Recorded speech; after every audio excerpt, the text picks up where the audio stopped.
Ay, i-unbox sana ako. Unbox, paper bag. Yan. Kaya lang, biglang may natulog. Biglang may natulog na pusa naman yan. Ay, chut. Ang baby na yan. Ang baby yan. Jesus. So, yun. Kaya ko to. Kahit hindi ko siya pwedeng galawin, kaya ko to.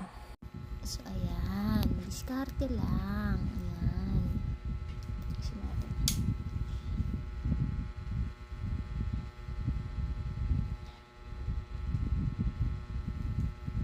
Ayan. Kanina, bumili ako dito. Oops, sorry. Bumili ako dito sa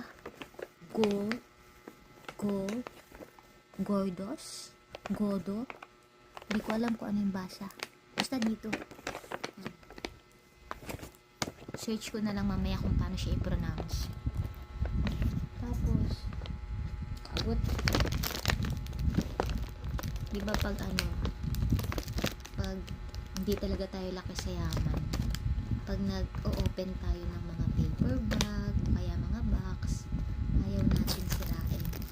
So, ganun ako. Hindi ko alam.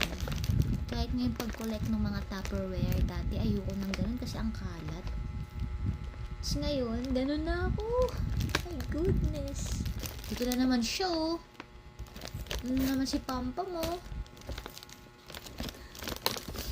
Naman siya. So, yan. Tapos, ang binili ko, tasang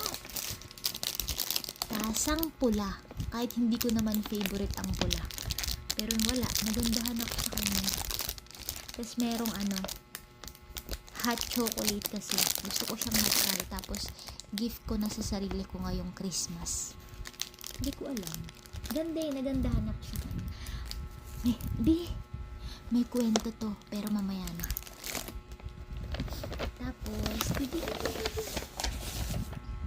mamaya ka na, bibi ko. Ikaw.